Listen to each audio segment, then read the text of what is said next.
শিকার হয়েছে।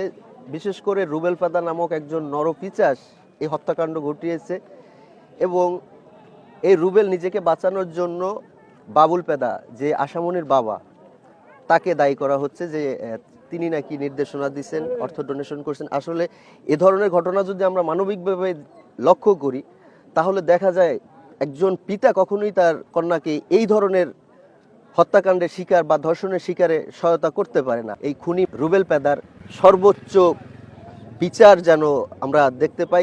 রুবেলের ফাঁসি চাই। আর বাবুল, আমরা গ্রামবাসী এই জন্য আসছি যে বাবুল একটা নির্দোষ ছেলে। ও ছোটবেলা থেকে কারো সাথে ঝই ঝামেলা বা ওরকম প্রতিহিংসার শিকার, কারো সাথে মারধর এরকম দেখি নাই। বাবুল একদম নির্দোষ ছেলে, ছোটবেলা থেকেই ও শ্রম করছে। ওর মুক্তি চাই। এটা সত্যর উদ্ঘাটনের জন্য আইনের কাছে সহযোগিতা চাই। দরকার বোধে আমাদের সিআইডির তদন্ত দেওয়া হোক। বাবুলের আগের চলাফেরার গতিতেই দেখেছি যে বাবুল নির্দোষ টাইপের লোক।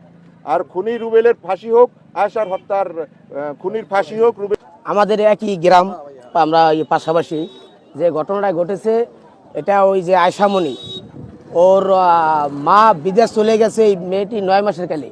ওর বাবাই ওর পাশে মা হিসেবে ছিল, ওর বাবা হিসেবে ছিল। আজকে এই যে খুনি যে রুবেল, এই রুবেল এদের দূর সম্পর্কের কি জানি আত্মীয় হয় ওই বাড়ির। ও শহরেই থাকতো মাসখানে আগে, ওই মাসখানিক ধরেই ওরা আমি দেখি আমাদের গ্রামে ওই ঘটনাটি ও ঘটাইয়া ও এই মেয়েটিকে ধর্ষণ করেছে, ধর্ষণ করে মেরে ফেলছে। আর ওই বাবা ছিল তখন ওই গাছের দিনমজুর ছিল, গাছের কামে গেছে। তো ও সন্ধ্যাবেলায় ওর বাবা আইসা শুনে যে মেয়ে পায় না, পরে খোঁজাখুঁজি করে মেয়ে পাইছে, বস্তাবন্দি লাশ পাইছে, আপনারা সবাই দেখছেন। কিন্তু এই ঘটনা ও একাই ঘটাইছে, পরিকল্পিতভাবে ঘটাইয়া ও লাস্টে বাঁচার জন্য কি না জানি না, ও আর কি ওর বাবার নাম বললে গেছে যে ওর বাবা নির্দেশ করছে, এটার নির্দেশ দিছে। আসলে আমরা গ্রামবাসী যতটুকু জানি এবং গ্রামবাসী দেখেন সবাই আসছে,